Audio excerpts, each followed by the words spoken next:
Merci Seigneur pour ta parole qui a été annoncée déjà ce matin. Et je retiendrai juste ce tout petit mot que vous avez tous entendu.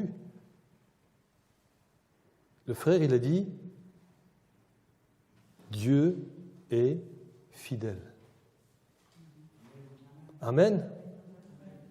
Eh bien, je vais vous parler de la fidélité de Dieu. La fidélité de Dieu, c'est un des attributs de Dieu.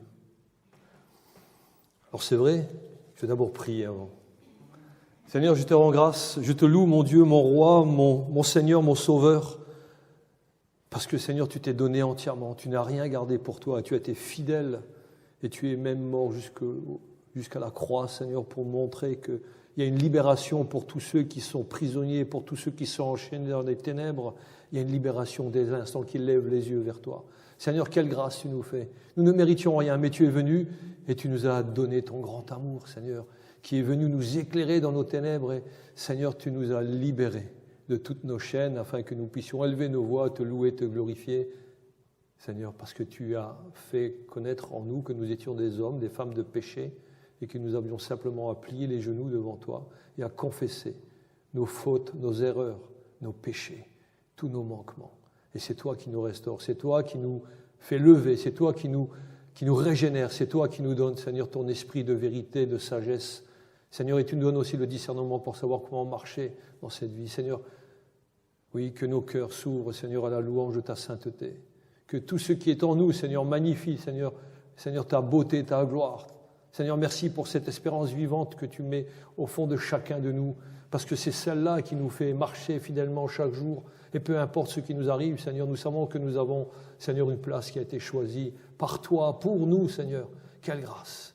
Oui, Seigneur, ma prière, c'est que personne ici ne quitte ce lieu sans avoir confessé ton saint nom et sans avoir rempli son cœur, Seigneur, de tes promesses divines et qui sont Amen et véritables. Amen. Frères et sœurs, je suis très heureux d'être parmi vous aujourd'hui. Merci encore, Seigneur, pour ce privilège d'annoncer ta parole. Alors, je pense que chacun de vous, dans votre portefeuille, eh bien, vous savez, ces petites choses-là. Quand vous allez dans un magasin et puis qu'on vous dit « soyez fidèles », alors on vous donne une petite carte de fidélité. Hein. Alors, ça, c'est utile pour faire vos courses parce qu'on sait combien vous achetez, où vous allez l'acheter, qu'est-ce que vous achetez, etc. Et vous savez que les anciennes commerciales, elles font tout un marketing là-dessus, hein, un tas de programmes justement pour que vous leur restiez fidèles. Alors, certainement que votre portefeuille, il est garni de tas de petits cartes de fidélité en tout genre. Hein. Et puis, voyez-vous, il y a aussi dans la vie une autre sorte de fidélité, celle qui se fait devant l'autorité d'un maire. Hein. Et puis, malheureusement, beaucoup ne restent pas dans la fidélité dans laquelle ils se sont engagés vis-à-vis de leur conjoint. Oui, parce qu'ils se sont promis fidélité lors du mariage. Et puis, il y a une fidélité qui surpasse tout ce que peut dire un cœur humain. C'est la fidélité de Dieu. Et sa fidélité, voyez-vous, frères et sœurs, amis, elle est immuable, elle ne change pas. Elle ne change pas selon les circonstances, elle reste toujours la même. Le psaume 33, 4 nous dit « Car la parole de l'Éternel est droite, et toutes ses œuvres s'accomplissent avec fidélité. » Amen. Voyez-vous, la définition de la fidélité, c'est que la fidélité, elle est une vertu. Et la fidélité fait référence à une notion de fermeté. La fidélité fait aussi référence à la foi. Ce qui inclut que celui qui a la foi doit aussi avoir une foi qui est ferme. Comprenez que si notre foi n'est pas ferme, ce n'est pas la foi. De même, la fidélité, elle doit être ferme. Sinon, on ne sait pas ce que c'est être fidèle. Hein. On qualifie de fidèle qui donc ? Une personne sur qui l'on peut s'appuyer en toute sécurité. Alors, est-ce que l'on peut dire que vous êtes une personne fidèle ? Que l'on peut s'appuyer sur vous en toute sécurité ? Une chose est certaine, c'est que la fidélité, elle est un attribut de Dieu, donc on peut s'appuyer sur lui en toute sécurité. Alors, un autre des attributs de Dieu, c'est qu'il est lumière. Ce qui signifie qu'il se révèle par lui-même à nous. Jacques 1,17 nous dit, écoutez, Jacques 1,17 nous dit « Toute grâce excellente et tout don parfait descendent d'en haut, du Père des Lumières, chez lequel il n'y a ni changement, ni ombre de variation. » Voyez-vous, Dieu, il est fidèle à lui-même. Ce qui me donne le titre de cette prédication, c'est « La fidélité de Dieu ». Voyez-vous, aucun homme aujourd'hui ne devrait ignorer le fait que la fidélité de Dieu se révèle de 3 manières indéniables. Dès le commencement du monde, ensuite en envoyant Jésus qui lui a marché fidèlement, et 3, c'est dans votre marche avec le Seigneur. La première manière indéniable que Dieu se révèle, c'est que dès le commencement, la fidélité de Dieu se révèle par sa création. Mes amis, Dieu est un Dieu créateur, ne l'oubliez jamais. Il veut créer quelque chose de nouveau en chacun de nous, si ce n'est pas encore fait. Genèse 1, tout de suite, dès le premier chapitre, Genèse 1, versets 1 à 3. Au commencement, Dieu, mettez toujours Dieu au commencement de toutes choses, chers amis. Au commencement, Dieu créa les cieux et la terre. La terre était informe et vide, et il y avait des ténèbres à la surface de l'abîme. C'est exactement ce qu'était notre vie avant. Et l'Esprit de Dieu se mouvait au-dessus des eaux. Et Dieu dit que la lumière soit, et la lumière fut. Vous avez remarqué que Dieu veut que là où il y a des ténèbres, il veut que la lumière vienne dans vos vies, chers amis.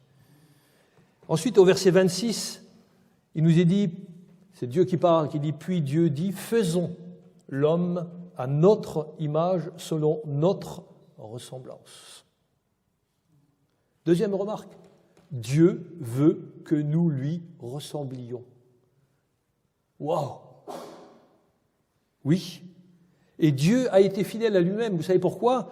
Parce que le premier couple, Adam et Ève, eh bien, ils ont vécu une vie de relation fidèle avec Dieu.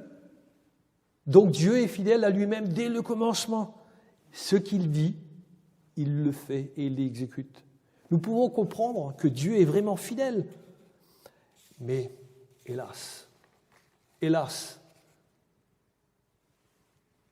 dans cette belle chose que Dieu a voulu faire, hélas, celui qui a été infidèle à Dieu est alors entré en scène, parce que lui, il ne supporte pas que quelqu'un d'autre puisse bénéficier de la gloire de Dieu. Satan, c'est lui, l'ange de lumière. Lui, parce qu'il trompe les personnes par la beauté de ses paroles et aussi par le fait qu'il essaye d'imiter Dieu, mais il le fait dans le mal, parce que son désir à lui, c'est d'emmener le plus de monde possible en enfer. Chers amis, n'oubliez jamais une chose, vous n'irez pas danser en enfer avec Satan, parce que Satan lui-même, il va hurler de douleur en enfer. Ne croyez pas ces mensonges du diable. Ne croyez pas, comme je l'ai déjà entendu, devant une personne qui allait mourir et dit « j'en ai rien à faire, j'irai danser avec le diable ». J'ai dit « c'est faux, le diable est un menteur, il t'a trompé depuis le début et tu continues à écouter ce qu'il dit. Ne l'écoutez pas.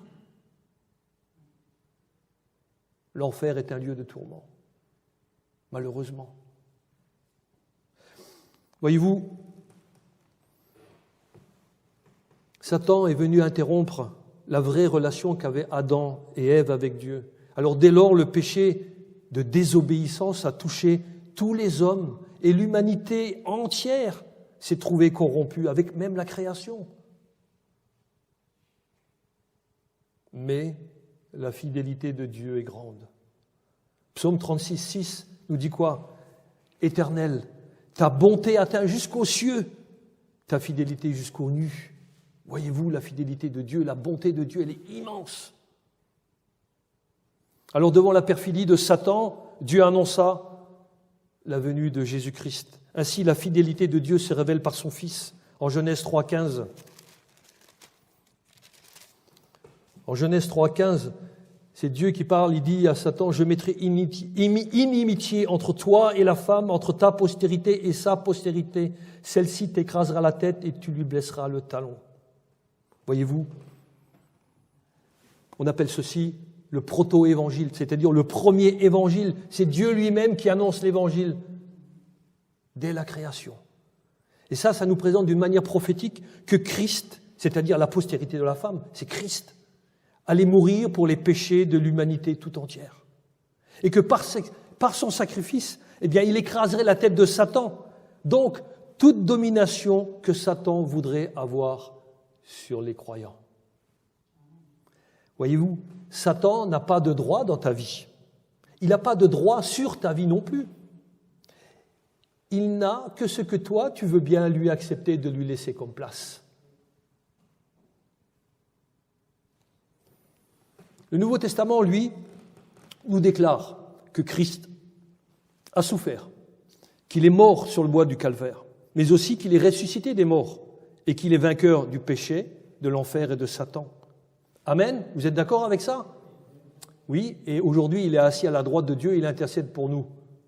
Parce que si nous ne savons pas quoi dire dans nos prières, lui, il le sait. Et lui, il intercède pour nous. C'est ça l'Esprit de Dieu qui intercède pour nous. Alors, mon ami, toi qui nous écoutes aujourd'hui, mets-toi à l'abri des pièges de Satan. Alors pour ce faire, mets ta confiance dans la fidélité de Dieu, parce que Dieu, il tient ses promesses. Il n'est pas comme Satan. Dieu, il tient ses promesses, il nous a envoyé un sauveur, son Fils, Jésus-Christ.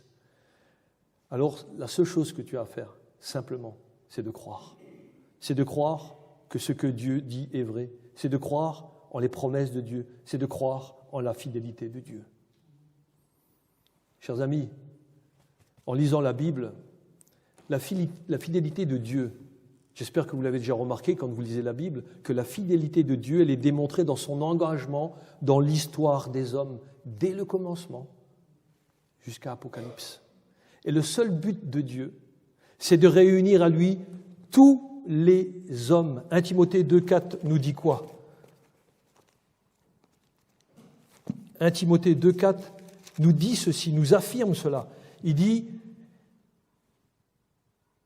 que Dieu veut que tous les hommes soient sauvés et parviennent à la connaissance de la vérité, sans aucune exception, tous les hommes.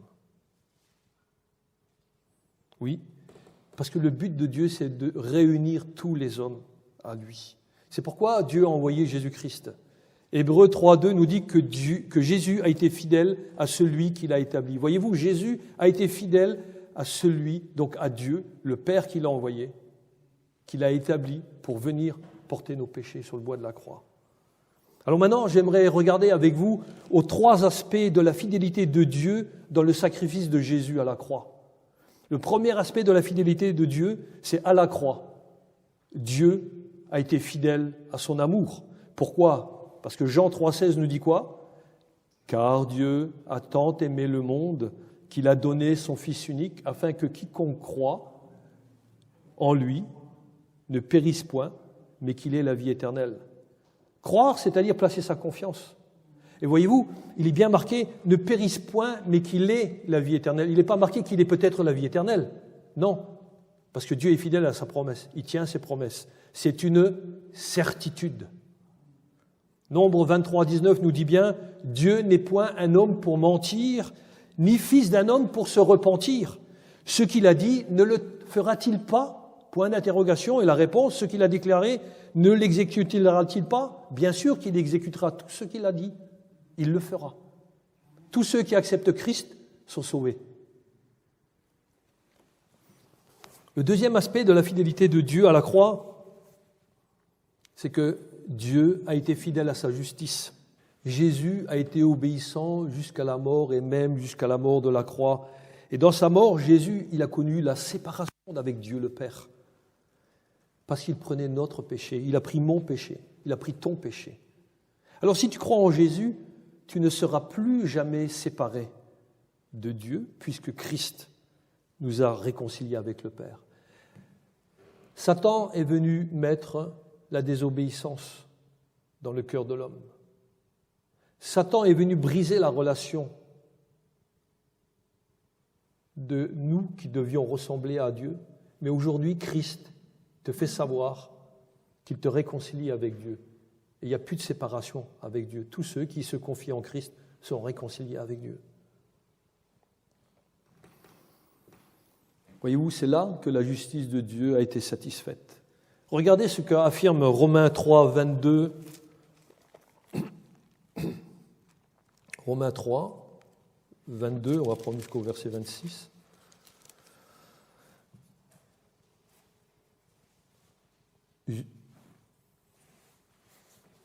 Oui, ça c'est une affirmation et c'est ce que nous sommes. Hein. Nous sommes justice de Dieu par la foi en Jésus-Christ pour tous ceux qui croient. Il n'y a point de distinction. Pourquoi ? Parce qu'aucun être humain n'est juste devant Dieu. Parce qu'il nous y est bien dit là, car tous ont péché et sont privés de la gloire de Dieu. Et ils sont gratuitement justifiés par sa grâce, par le moyen de la rédemption qui est en Jésus-Christ. C'est lui que Dieu a destiné à être par son sang, pour ceux qui croiraient, victime propitiatoire, afin de montrer sa justice. Parce qu'il avait laissé impunis les péchés commis auparavant au temps de sa patience.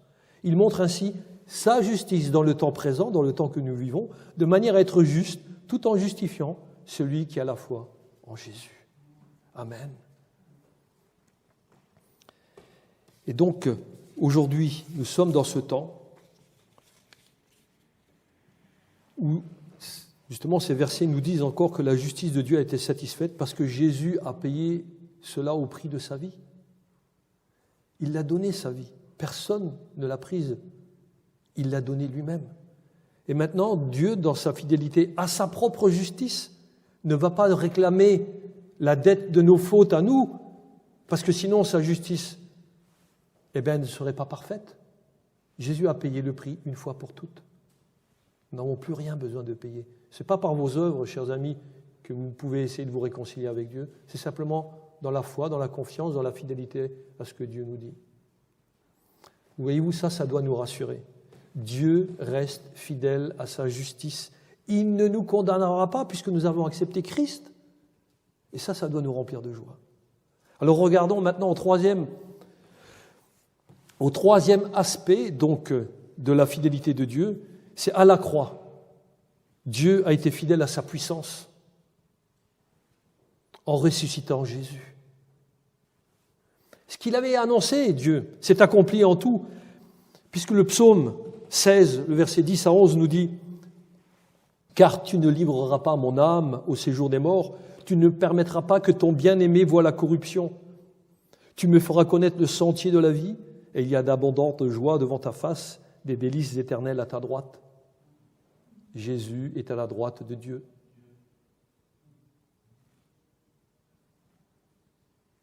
Il montre le sentier de la vie. Voyez-vous, vous mettez votre confiance en Christ, il y a d'abondantes joies devant la face de Dieu.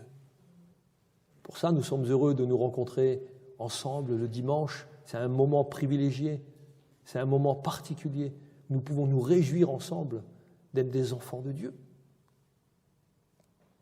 Mais si vous voulez aller plus loin, vous pouvez aussi lire tout le psaume 22 ainsi que Ésaïe 53 qui nous parle de l'œuvre de Jésus-Christ de manière prophétique, de ce qui avait été annoncé pour nous délivrer de nos péchés. Et il nous parle aussi de sa résurrection. Et comme il est ressuscité, eh bien, vous savez, nous ressusciterons nous aussi pour être également avec lui. Ça aussi, ça doit nous mettre dans le cœur cette abondante joie de reconnaissance envers le Seigneur. Alors là, nous avons vu qu'il y avait les trois aspects de la fidélité de Dieu qui ont été démontrés à la croix. Mais vous savez que dans le monde, il y a peu de gens qui aiment la croix. Pourquoi ? Parce que la croix, elle met en relief nos infidélités. C'est pour ça qu'ils ne veulent pas parler de la croix. Ici, dans notre église, nous n'avons pas de croix. Et si nous mettions une croix, c'est une croix vide. Parce que Christ est ressuscité. Il n'est plus sur la croix. Il est ressuscité et il est vivant. C'est ça qui est merveilleux. Nous adorons pas un Dieu mort, mais nous adorons un Dieu qui est vivant. Et il est vivant aussi en chacun de nous. Amen. Voyez-vous, les gens n'aiment pas parler de la croix. Parce qu'en plus, lorsqu'on parle de la croix, on parle de la fidélité de Dieu. De son amour, de sa justice. Et la fidélité, elle consiste à remplir les engagements et les promesses que l'on a faites Et c'est ce que Dieu a fait à la croix. Il a rempli toutes ses promesses.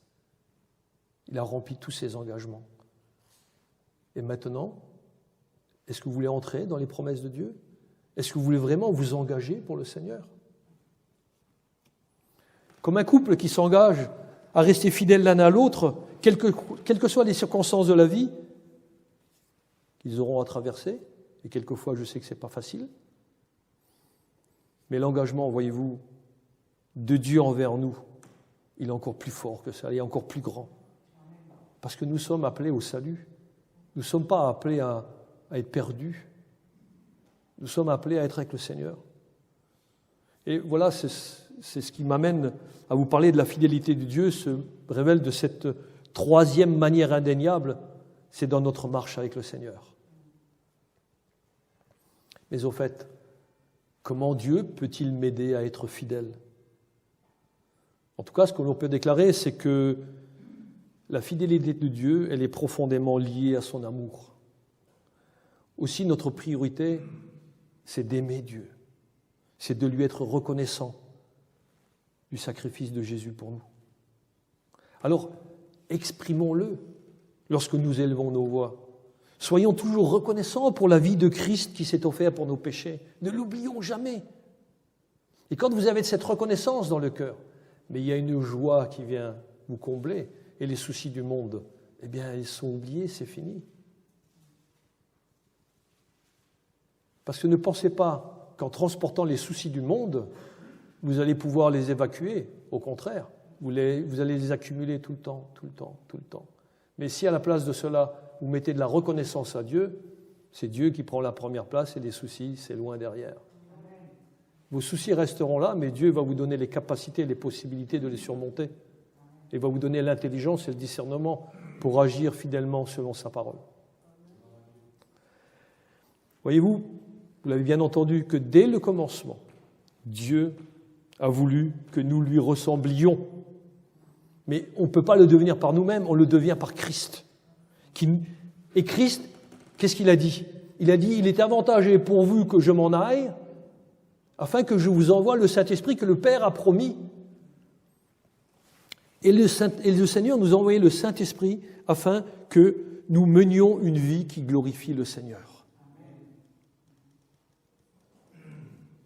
Est-ce que vous avez remarqué que grâce à la fidélité de Dieu dans votre vie n'est plus la même? En tout cas, je l'espère, et j'espère même que votre entourage le voit. Parce que souvent de fois, l'entourage le voit plus facilement que vous. Parce que vous êtes centré sur vous-même, mais l'entourage le voit. Oui, et ça, c'est vraiment une joie, hein, quand les gens vous disent « Waouh, mais qu'est-ce qui se passe dans ta vie? Qu'est-ce qui se passe pour que tu sois transformé ?» Ah ben, je ne sais pas, je fréquente l'Assemblée évangélique baptiste de Thionville, ou une autre assemblée qui est fidèle à la parole de Dieu, bien entendu. Hein. Eh bien, oui, c'est vrai. Quand tu viens devant le Seigneur, quand tu prends la parole de Dieu, quand tu écoutes, quand tu laisses la parole de Dieu transformer ton cœur, ta vie, elle change. Tu ne le vois pas peut-être tout de suite, mais ceux qui sont autour de toi le voient. Alors, si quelquefois vous avez peut-être des moments de doute quant à la fidélité de Dieu, vous devez comprendre que la sainteté de Dieu et sa justice, elle ne changent pas. Vous pouvez peut-être être changeant quelquefois dans votre position, mais Dieu, lui, ne change pas. Timothée 2,13, on va prendre ce texte qui est quelquefois mal interprété, nous dit « Si nous sommes infidèles », ce n'est pas que vous deviez être, hein, attention, hein, c'est une condition, mais si vous êtes infidèle, c'est Dieu. Dieu demeure fidèle car il ne peut se renier lui-même. Voyez-vous, ce verset, ce n'est pas un encouragement à votre infidélité, hein. On ne vous encourage pas à être infidèle, bien au contraire. Ce verset nous dit que notre infidélité, en tout cas, ne change en rien les exigences et la sainteté de Dieu, parce que lui, il reste tout le temps fidèle. On doit toujours se souvenir de cela.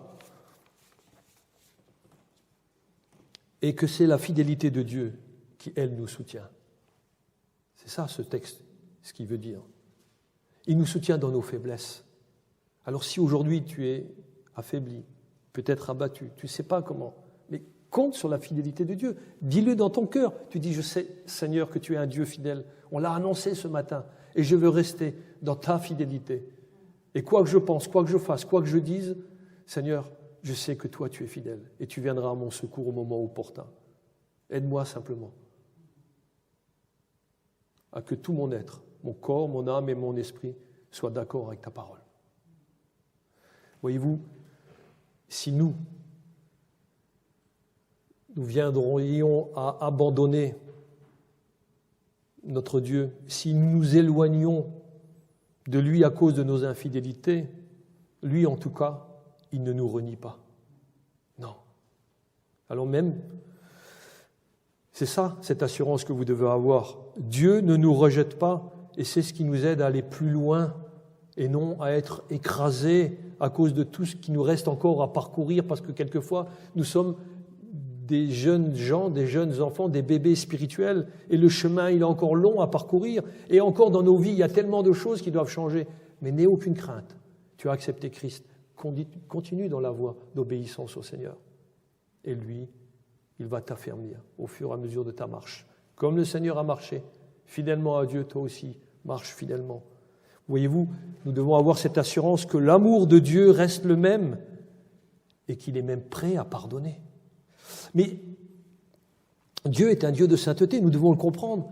Mais il pardonne, lui, à une seule condition, c'est qu'il faut confesser nos fautes et se laisser purifier de tout notre péché qui peut encore être là, que nous avons encore commis dans notre marche. 1 Jean 1,9 nous dit, si nous confessons nos péchés, il est fidèle et juste pour nous les pardonner et pour nous purifier de toute iniquité. Waouh, Seigneur, merci. Ah ça me réconforte, parce que je me sentais faible aujourd'hui, oui, parce que j'ai commis des tas de choses dans ma vie hier soir, etc. Mais non, tu as accepté Christ dans ta vie. Oui, Dieu, il est fidèle. Si tu confesses ton péché, tu abandonnes ton péché, tu reviens à lui avec un cœur repentant, il te pardonne. Et vous savez quoi ? Il vous purifie. Ça veut dire quoi ? Ça veut dire qu'il vous rend pur. L'instant d'avant, vous n'étiez pas bien du tout, mais alors là, il vous pur. Et la pureté, ça doit se voir. C'est dommage pour les femmes de ménage ou les ménagères. Si vous aviez une lessive qui rendait plus blanc que blanc, vous avez la Bible, la parole de Dieu. Vous confessez vos péchés, vous êtes plus blanc que la neige. Oui, parce que même la création, donc la neige, a été corrompue. Le blanc de la neige n'est pas celui qu'il devrait être. Il devrait être encore plus pur. Mais le péché l'a aussi atteint. Waouh, Seigneur, que tes œuvres sont grandes, que tes œuvres sont merveilleuses. Oui, l'œuvre merveilleuse de Dieu en nous, c'est Christ, notre vie. Amen. Oui. Alors, maintenant, si malheureusement vous avez chuté, et ça nous arrive tous, à chuter dans notre parcours, sachez une chose, que la chute, elle n'est pas un échec. Non. L'échec, c'est de rester là où tu es tombé. Alors demande pardon à Dieu et il va te relever et tu vas aller de l'avant. Dieu t'aidera car il est fidèle. Mes amis, n'oubliez jamais de déclarer cela dans votre cœur, que l'amour de Dieu est la base de votre foi. La base de votre foi, ce n'est pas votre foi, c'est l'amour de Dieu. L'amour de Dieu en vous. Et c'est cet amour-là qui va faire découler la fidélité que vous aurez envers Dieu. Et si vous avez de la fidélité envers Dieu, vous aurez aussi de la fidélité envers les autres. Parce que voyez-vous, un mariage, quand il est fait devant le Seigneur, sur la parole de Dieu, par des couples qui sont unis parce qu'ils sont des hommes et des femmes réconciliés avec Dieu, eh bien, il y a une fidélité incroyable qui découle de cette union. Parce que c'est la même union, c'est l'alliance que Dieu veut faire avec nous. Elle est plus grande encore que l'alliance entre un homme et une femme. Voyez-vous, ce que l'on peut dire, c'est que notre fidélité, elle est la conséquence de l'amour de Dieu pour nous. Autrement dit, la fidélité, si elle n'est pas initiée, si elle n'est pas mise en mouvement par Dieu dans nos vies, ça devient quoi ? Ça devient une contrainte.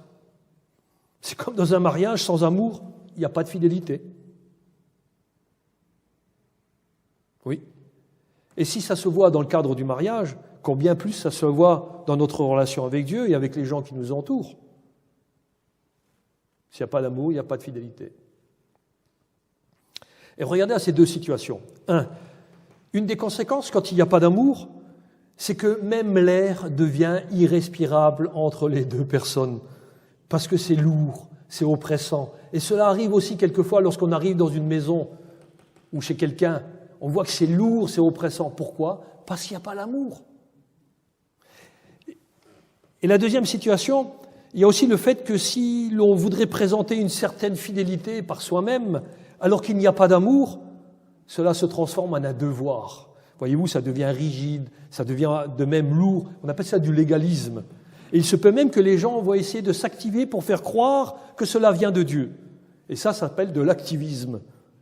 Mais la fidélité sans amour pour Dieu conduit fatalement et facilement à l'amertume et au découragement de soi-même, et par contagion, ça touche aussi tous ceux qui nous côtoient, malheureusement. Alors, peut-être vous allez dire, mais ouais, je pense que je peux être fidèle par moi-même. Mais regardez toujours ce que la Bible elle dit. Proverbe 26 nous dit, beaucoup de gens proclament leur bonté, mais un homme fidèle, qui le trouvera ? Oui, beaucoup de gens proclament leur bonté, mais un homme fidèle, qui le trouvera ? Ce proverbe nous dit qu'il n'est pas difficile de trouver des personnes qui proclament leur bonté. En revanche, il est beaucoup plus difficile de trouver celui qui est vraiment fidèle. Voyez-vous, il y a une grande différence entre ce que les gens prétendent et ce qu'ils sont réellement. Il y a ce constat, c'est la fidélité, pas plus que la bonté, ne se trouve dans le cœur de l'homme. La fidélité, pas plus que la bonté, ne se trouve dans le cœur de l'homme. Donc, si elle ne se trouve pas dans le cœur de l'homme, eh bien, il faut que Dieu, notre Créateur, nous les donne. Oui. En fin de compte, il n'y a que celui qui est né de Dieu qui est appelé fidèle. Pourquoi ? Parce qu'il a part au caractère de Dieu. Comme Dieu est fidèle, nous sommes aussi fidèles. Oui. Parce que quand tu sers un Dieu qui est fidèle, ben, tu es fidèle à un Dieu qui est fidèle. Et quand tu es né de Dieu, tu as reçu quoi ? Tu as reçu la vie de l'Esprit de Dieu en toi. Et la vie de l'Esprit de Dieu en toi te fait porter quoi ? Elle te fait porter le fruit de l'Esprit. On peut prendre Galates 5, 22. Merci. Alors, mais le fruit de l'Esprit, c'est quoi ? C'est l'amour, la paix, la joie, la patience, la bonté, la bienveillance, la foi, la douceur et la maîtrise de soi. Vous savez comment ça s'appelle la foi en grec ? Oui. Vous savez comment ça s'appelle la foi en grec ? Pistis. Ouais. La fidélité de Dieu, voyez-vous, se trouve dans la foi. Dans la foi au Dieu qui est fidèle. Alors la fidélité en grec se dit pistis. Et ici la foi, comme caractère du fruit de l'esprit, eh ben, vous regardez, vous pouvez regarder dans un dictionnaire, vous regardez, elle se nomme aussi pistis. Ça démontre que foi et fidélité vont de pair et ils sont donc inséparables. Frères et sœurs, chacun de nous est appelé à déployer cette fidélité dans la confiance totale en Dieu. Chacun de nous est appelé à déployer cette confiance totale en Dieu. Car sans confiance, tu ne peux pas être fidèle. Donc, ça nous parle bien de relation avec le Seigneur. C'est un peu comme si vous étiez le doigt d'un cadran solaire qui indique de qui il reçoit la lumière.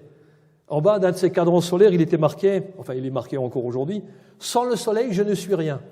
Et puis après, il y a marqué « Et sans toi, et toi, sans Dieu, tu ne peux rien ».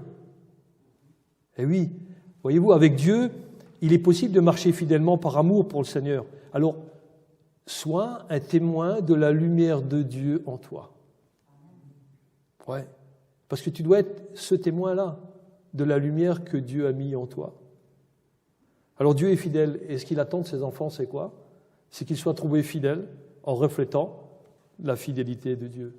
Et ça, c'est l'exhortation de 1 Corinthiens 4, 1, qui nous dit Ainsi qu'on nous regarde comme des serviteurs de Christ et des dispensateurs des mystères de Dieu.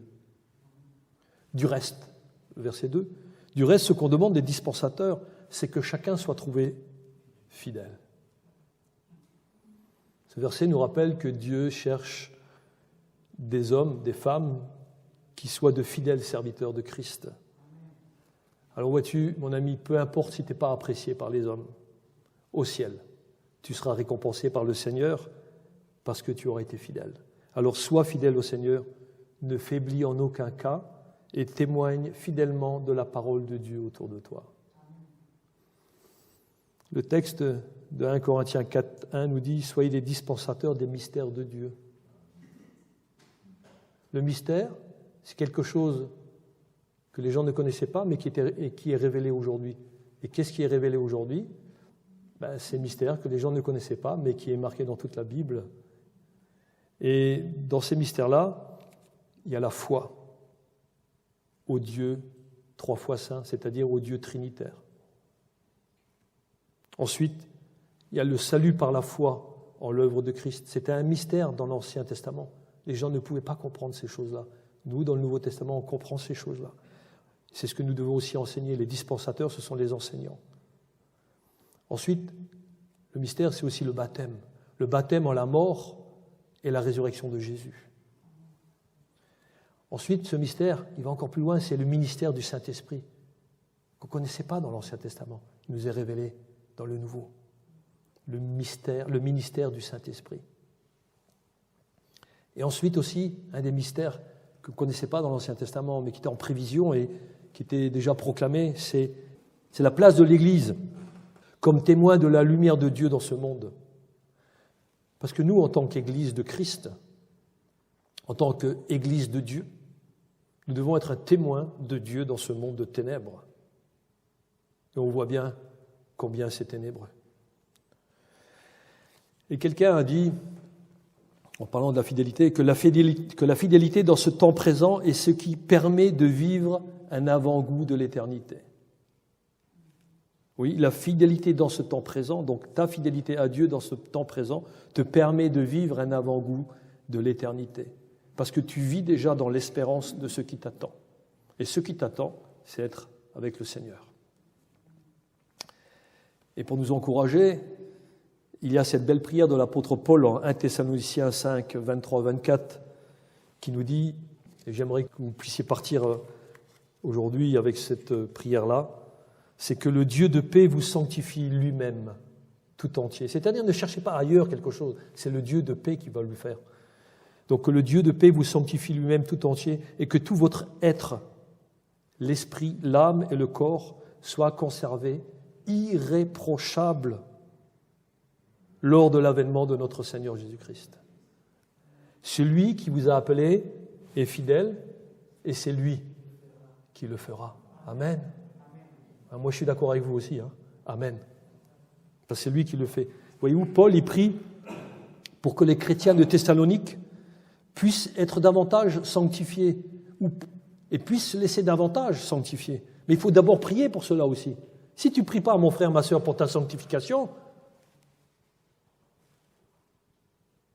tu restes comme tu es.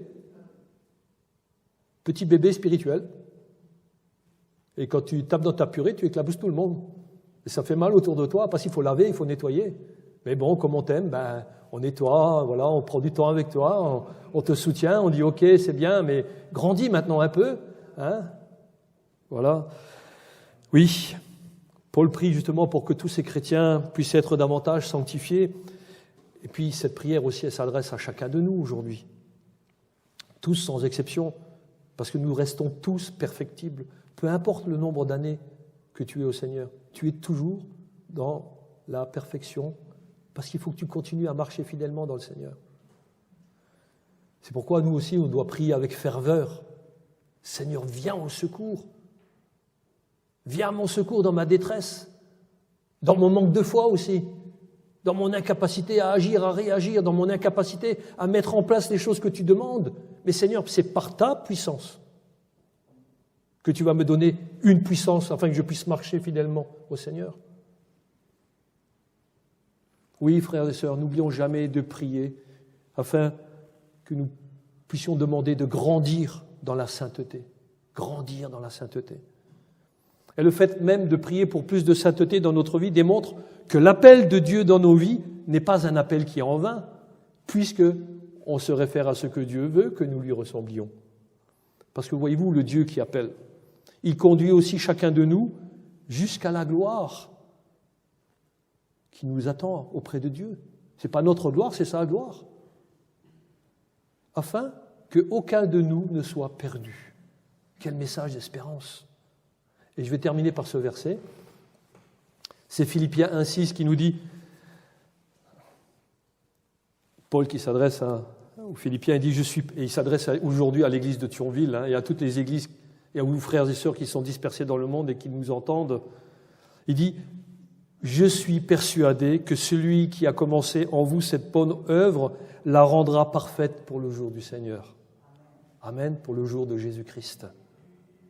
Eh oui, frères et sœurs, l'œuvre que Dieu a mis en nous, de la conversion, l'œuvre de la foi et l'œuvre du salut, c'est l'œuvre de Dieu en nous. C'est cette puissante action de Dieu dans nos vies qui nous donne la puissance de vivre cette vie en étant certains de voir la gloire du Seigneur. Amen. Ah oui, quelle espérance, quel privilège, n'est-ce pas? Alors, nous sommes gardés du pouvoir de la corruption et des tentations de Satan par la puissance de Christ. C'est là la fidélité de Dieu à notre égard, chers amis. Amen. Alors, je vais juste conclure. Je dois simplement dire que la manière dont plusieurs parmi vous vivent la fidélité, eh bien ça m'encourage à moi aussi. Ça m'encourage beaucoup parce que cela m'aide moi aussi à demeurer, à rester fidèle le mieux possible au Seigneur. Alors que le Dieu de paix qui a ressuscité Jésus-Christ d'entre les morts soit glorifié par vos vies, par nos vies de fidélité. Amen. Je vais prier, puis je vais prendre un chant après. C'est le « À toi la gloire », le numéro 150, qui nous dit « Quel ami fidèle et tendre nous avons en Jésus-Christ ». Je vais prier. Seigneur, merci pour ta parole. Merci, Seigneur, parce que tu as permis que je puisse annoncer ta fidélité, Seigneur. Seigneur, aussi dans nos vies, Seigneur, nous te demandons, nous te prions instamment, Seigneur. Accorde-nous, Seigneur, la grâce de vouloir marcher plus fidèlement en toi. Accorde-nous, Seigneur, de te demander encore plus de sainteté dans nos vies, Seigneur, que tous les pièges de l'ennemi, Seigneur, disparaissent, que tout ce que Satan a voulu échafauder dans nos vies personnelles, dans nos vies familiales, dans nos vies de couple, dans nos vies d'église, Seigneur, que tout cela soit enlevé. Nous savons que c'est enlevé par ta puissance souveraine. Et Seigneur, nous voulons vraiment élever ton saint nom. Nous voulons te glorifier, Seigneur. Que nos bouches expriment, Seigneur, cette louange, cette reconnaissance sans cesse. Et que d'autres autour de nous, Seigneur, puissent voir cette différence. Parce que c'est toi qui illumines nos vies et c'est toi qui nous conduis, Seigneur, jusqu'à la cité céleste, jusqu'au moment où tu viendras nous chercher, Seigneur, et nous voulons affirmer que tu es un Dieu fidèle. Gloire à ton Saint-Nom, Père, dans le bon nom de Jésus, qui était fidèle en toutes choses en toi. Et merci pour ton esprit de vérité qui donne aussi, Seigneur, cette fidélité ancrée dans nos vies. Amen.